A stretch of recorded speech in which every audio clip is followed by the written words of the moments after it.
नमस्कार सभी दोस्तों को।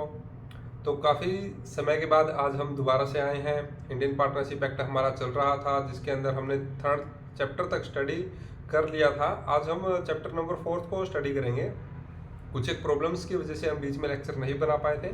आप देख रहे होंगे कि पहले हम बोर्ड पे लेक्चर बनाते थे, बोर्ड पे समझाते थे, तो आज थोड़ा सा अलग व्यू आपको देखने को मिलेगा। तो मैंने सोचा कि क्यों ना ऐसे ही लेक्चर बना दिए जाए जब तक सेटलमेंट नहीं होती है अच्छे से। ठीक है, तो आज हम डिस्कस करने वाले हैं इंडियन पार्टनरशिप एक्ट 1932 के अंदर चैप्टर नंबर जो है हमारा 4, जिसके अंदर आज हम डिस्कस करेंगे relations of partners to third parties. जो पार्टनर्स हैं उसके रिलेशन थर्ड पार्टीज के साथ कैसे होने चाहिए, और जो एक पार्टनर होता है यानी एक जो सहभागी होता है वह फर्म के अंदर क्या क्या कार्य करेगा, उसकी क्या क्या जो लाइबिलिटी बनेगी। ठीक है, तो उन सब चीज़ों के बारे में चैप्टर नंबर 4 के अंदर हम डिस्कस करेंगे। तो बहुत ही इजी है चैप्टर नंबर 4 हमारा। वैसे तो सारे के सारे जो एक्ट्स है, लॉ है, वह बहुत ही इजी है, लेकिन थोड़ा सा लैंग्वेज का हमें क्या है डिफरेंस जब देखने को मिलता है या डिफ़िकल्टी देखने को मिलती है, तब वहाँ पर हम कंफ्यूज हो जाते हैं। क्योंकि कुछ एक वर्ड्स है, कुछ एक लीगल टर्म्स हैं, वह हम समझ नहीं पाते हैं, जिसके कारण हम वहाँ पर अटक जाते हैं और उसको समझने में हमें दिक्कत आती है कि यह क्या बोल दिया गया है, क्या यह लिखा गया है, इसका मीनिंग क्या होगा। तो उन सब चीज़ों को सोल्व करेंगे। ठीक है, और साथ में समझेंगे हम जो हमारा आज चैप्टर नंबर 4 है। तो चलिए सबसे पहले अगर हम बात करें, सेक्शन नंबर 18 डिफाइन किया गया है चैप्टर नंबर 4 के अंदर, जिसके अंदर बोला गया है partner to be agent of the firm. जो पार्टनर है वह फर्म का एजेंट होगा। अब फर्म का एजेंट एक पार्टनर कैसे होगा? अब आप बोलोगे यार वो तो पार्टनर है, अब उसको एजेंट कैसे बना दिया गया? एजेंट ऐसे होगा जब मान लीजिए आप 2 पार्टनर है, 3 पार्टनर है, 4 पार्टनर है, तो आपने एक फर्म बना ली है। आपने जब एक फर्म बनाई है तो आप जो वर्क है फर्म का उसको भी डिवाइड करोगे। 4 व्यक्ति है तो चारों में सिमिलर वर्क डिवाइड करोगे, लेकिन वहाँ पर ड्यूटीज अलग अलग लगेगी। सभी जो 4 के 4 व्यक्ति हैं वह एक ही काम तो नहीं करेंगे, वह अलग अलग काम करेंगे।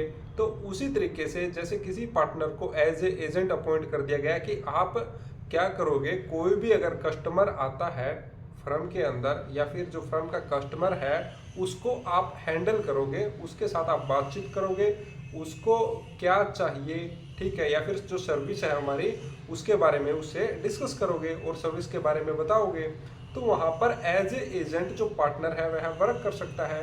तो पार्टनर क्या हो सकता है? फर्म का एजेंट हो सकता है। अब डेफिनेशन की बात करें, subject to the provisions of this act, subject to the provisions of this act, इस एक्ट के प्रोविजंस के अनुसार a partner is the agent of the firm for the purpose of the business of the firm. जो partner होगा वह ऐसा नहीं है कि वह किसी और फर्म के अंदर भी काम कर रहा है, लेकिन उस पार्टनर को सिर्फ और सिर्फ उसी फर्म के लिए जिसके अंदर वह पार्टनर है उसके अंदर उसे एजेंट बनाया गया है, उसके फर्म के बिजनेस के लिए वह कार्य करेगा। ठीक है, तो आपको समझ में आ गया होगा क्या? जो पार्टनर है वह एज ए एजेंट अगर वर्क करेगा, कोई व्यवसाय करेगा, तो वह फर्म के लिए ही कार्य करेगा जिसमें वह पार्टनर है। ठीक है, तो यह चीज़ जिसमें वह सहभागी है, यह चीज़ आपको समझ लेनी चाहिए। तो आसान भाषा में भी हम इसे ऐसे भी बोल सकते हैं, अगर आपका दोस्त और आपने पार्टनरशिप की है तो एज ए एजेंट आपका जो फ्रेंड है, जो आपका पार्टनर है, वह एज ए एजेंट अपने व्यवसाय के लिए जो आपकी फर्म बनाई है उसके लिए एज ए एजेंट वर्क कर सकता है। अब हम बात करते हैं सेक्शन नंबर 19 की। सेक्शन नंबर जो 19 है, implied authority of partner as agent of the firm.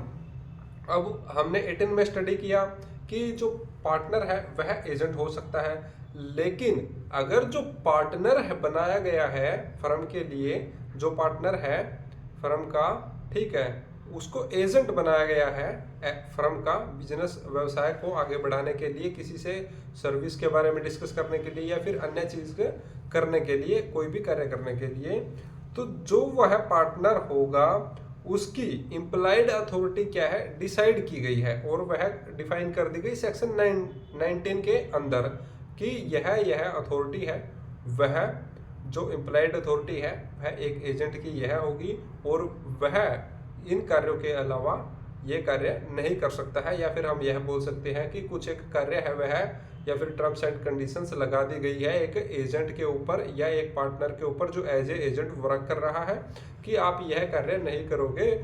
उसके अंदर एक यह एक्सेप्शन भी ऐड हो सकती थी कि आप बिना कंसेंट के, अदर पार्टनर्स की कंसेंट के कोई भी ऐसा कार्य नहीं कर सकते हो। ठीक है, तो अब हम जानेंगे वह कंडीशन क्या है। सेक्शन नंबर 19 बोलता है subject to the provisions of section 22 the act of partner which is done to carry on in the usual way business of the kind carried on by the firm binds the firm. तो section number 22 देखते हैं सबसे पहले, क्योंकि correlate करके जब भी हम डिस्कस करते हैं तो हमें समझ में आ जाता है कि सेक्शन नंबर 22 में क्या दिया होगा। तो यहाँ पर हम सेक्शन नंबर 22 स्टडी कर लेते हैं। सेक्शन नंबर 22 में क्या डिफाइन किया गया है?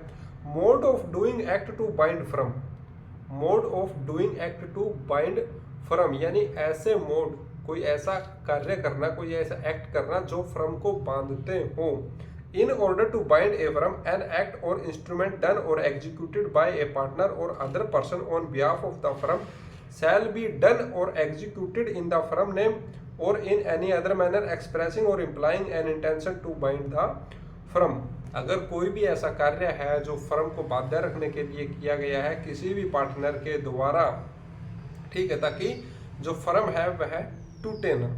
अब मान लीजिए कोई व्यवसाय तो आपने कर लिया है, ठीक है, उसके अंदर आप कुछ कार्य कर नहीं रहे हैं, तो उससे क्या होगा कि आपकी जो फर्म है वह खत्म हो जाएगी, या आपकी जो कंपनी बनाई है आपने, फर्म है, वह वाइंड अप हो जाएगी।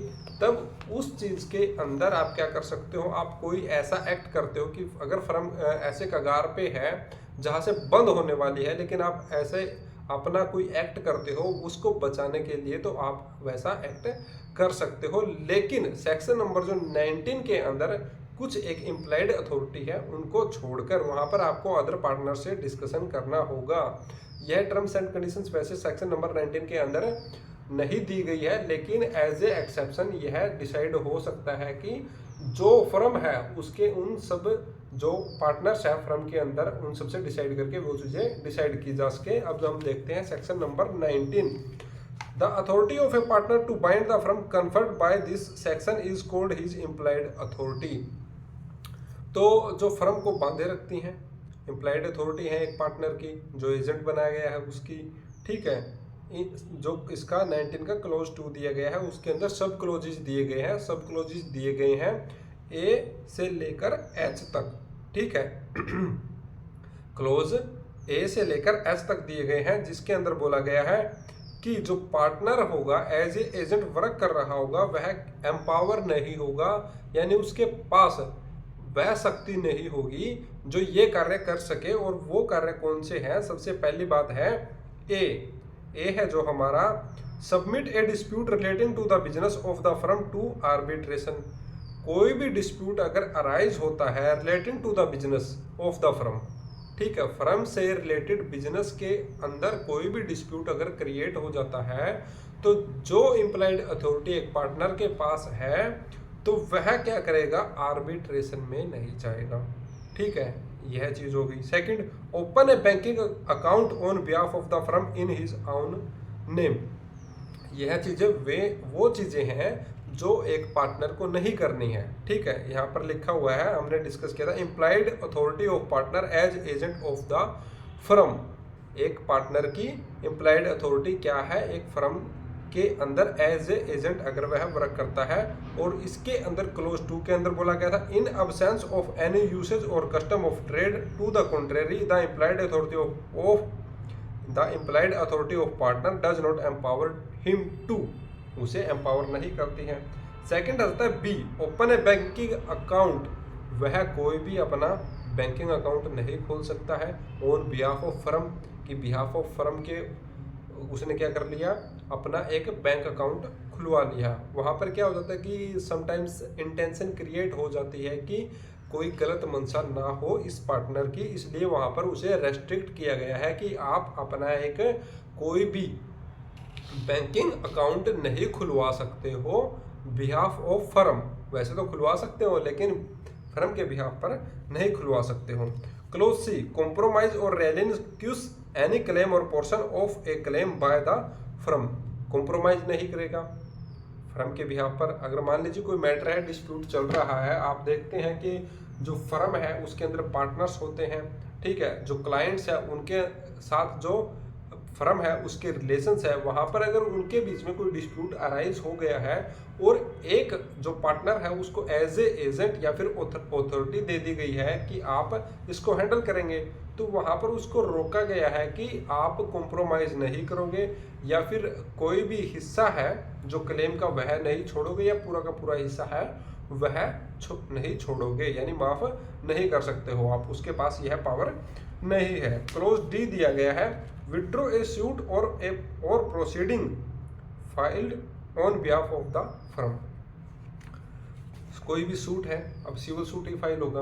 अब मान लीजिए डिस्प्यूट चल रहा है, ठीक है, आपने किसी जो व्यक्ति है उसको सर्विस प्रोवाइड की थी या फिर कोई प्रोडक्ट दिया था अपनी फर्म का नेम से, ठीक है, या फिर कोई अन्य चीज़ था, आपका कोई भी रिलेशन था थर्ड पार्टी के साथ, तो वहाँ पर आप उस व्यक्ति के साथ लिटिगेशन के अंदर फंसे हुए हैं, यानी कि आपके ऊपर उसने केस डाला हुआ है, तब वहाँ पर क्या है, आप अपीयर तो हो रहे हो कोर्ट के अंदर। आपने कोई एक पार्टनर को बोला है कि आपको हम ऑथराइज करते हैं, आप देखेंगे कोर्ट के अंदर जाएंगे, जब भी कोई फर्म होती है या कंपनी होती है तो उसके अंदर एक व्यक्ति को ऑथराइज किया जाता है और एक अथॉरिटी लेटर प्रोवाइड किया जाता है।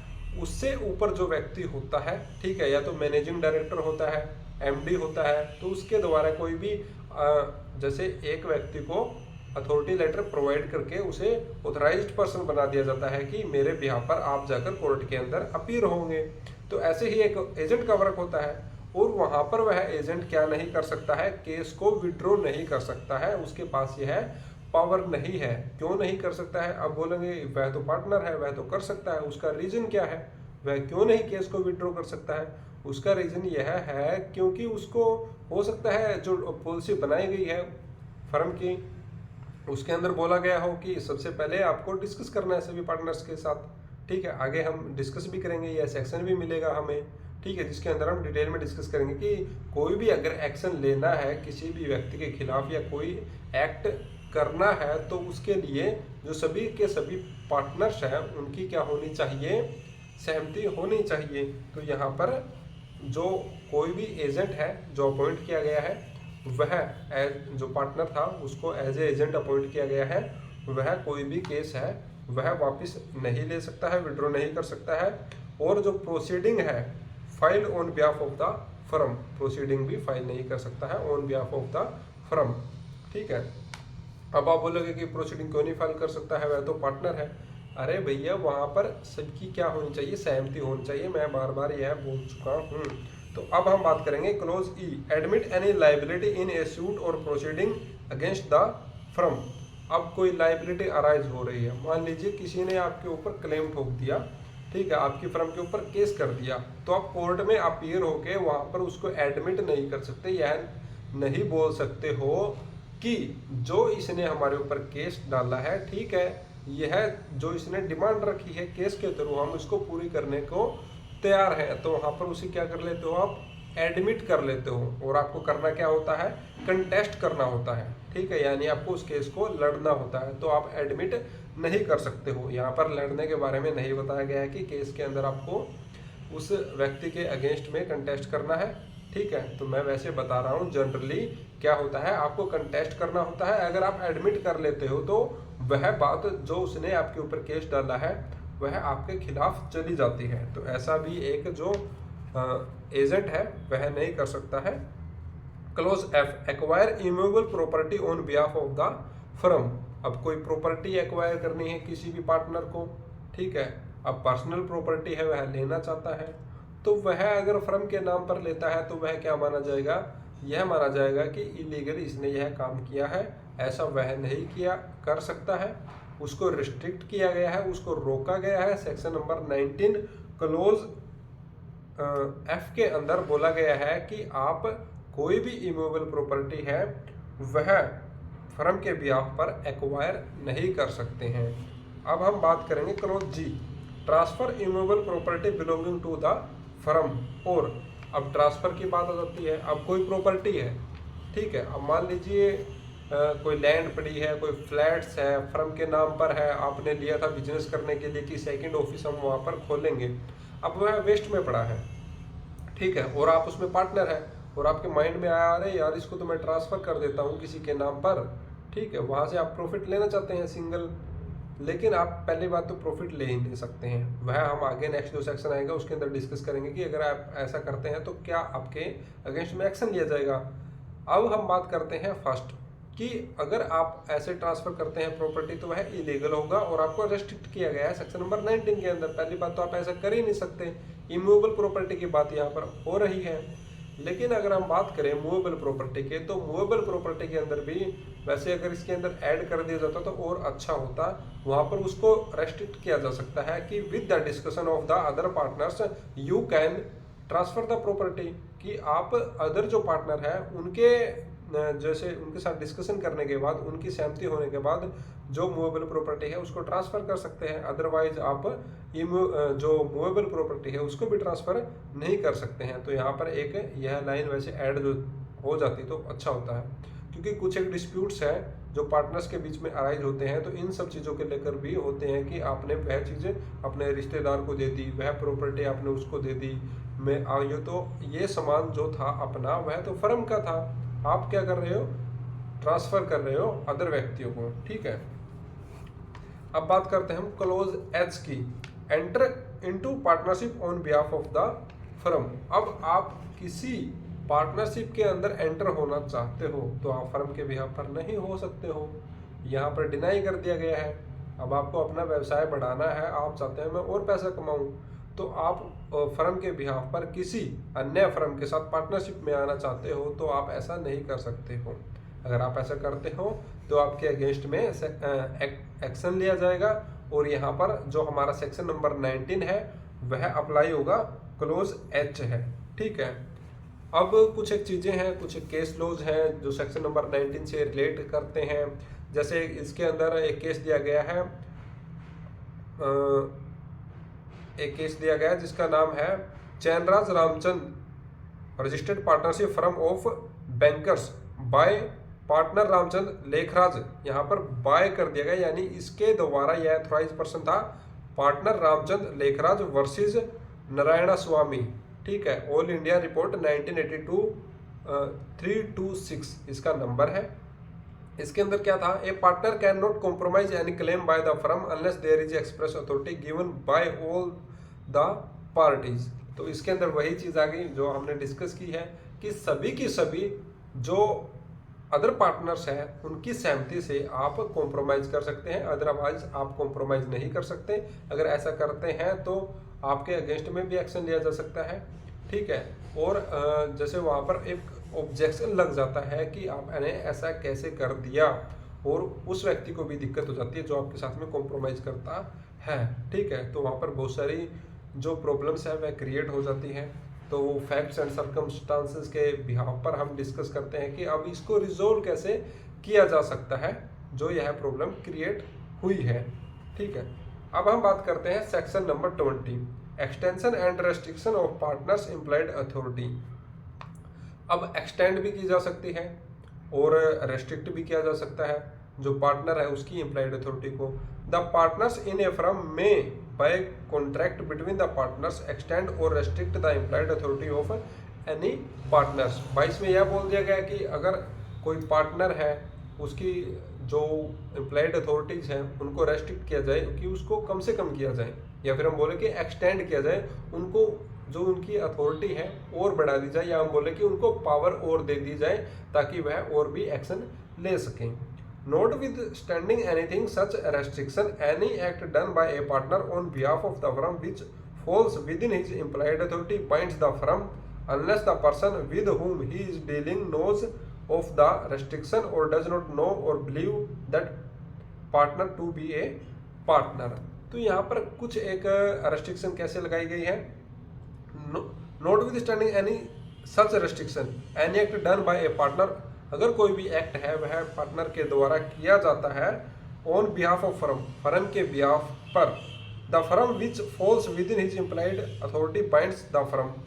तो अगर जो फर्म है, ठीक है, वह गिर रही है या बंद हो रही है, वाइंड अप हो रही है, तो वहाँ पर वह जो पार्टनर होता है वह कोई भी ऐसा एक्ट करता है जिस एक्ट से वह फर्म बच सकती है, तो वह ऐसा कार्य कर सकता है unless the person with whom he dealing, या फिर जो व्यक्ति उस व्यक्ति के साथ डील कर रहा है जो एक पार्टनर है, he is dealing knows of the restriction, और वह जानता है रेस्ट्रिक्शन के बारे में, और डज नॉट नो या फिर ना जानता हो, और believe that partner to be a partner, और यह बिलीव करता हो कि वह पार्टनर क्या है, पार्टनर है।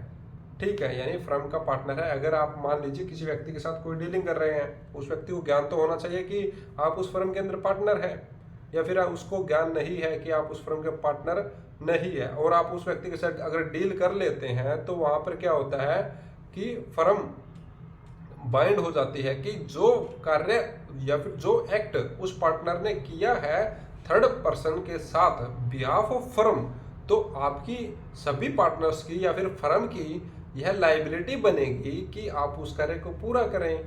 ठीक है, तो आज के लिए मुझे लगता है कि इतना काफ़ी है, या फिर हम आगे डिस्कस करेंगे नेक्स्ट लेक्चर के अंदर।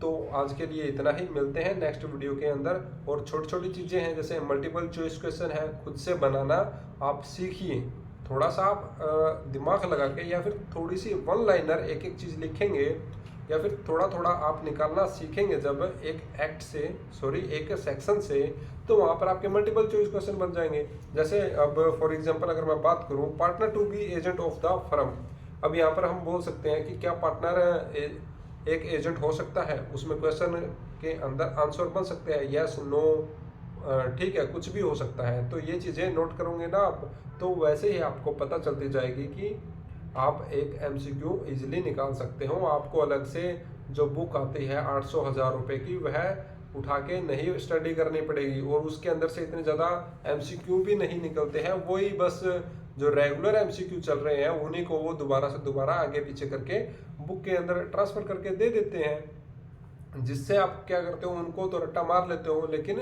जो आपका कॉन्सेप्ट है सेक्शन के अंदर, जो आपका कॉन्सेप्ट है वह क्लियर नहीं हो पाता है, जिसके कारण आपके बहुत सारे एमसीक्यू है वह छूट जाते हैं। और जैसे आप डिटेल में स्टडी करते हो जब सेक्शंस को, तो वहाँ पर अगर आप एमसीक्यू क्वेश्चन स्टडी करोगे तो आपके माइंड में आ जाएगा, अरे नहीं यार ये पॉसिबिलिटी तो है ही नहीं, ठीक है, इसके अंदर तो इसका आंसर यह होना चाहिए। तो वहाँ पर वह जो आंसर आप चूज करोगे वह आपका क्या है, अगर आपने करेक्टली कहीं पर रट्टा नहीं मारा हुआ है एमसीक्यू में, और आप वहाँ पर चूज करने की एक क्षमता रखते हैं, तब वहाँ पर वह आंसर आपका 100% करेक्ट होगा, क्योंकि आपको उसके पीछे के फैक्ट्स पता होंगे, उसके आगे के फैक्ट्स पता होंगे, उसका बेस पता होगा कि क्यों, इसका रीज़न क्या है कि यह आंसर राइट है। ठीक है, तो ये चीज़ें इफेक्ट करती हैं।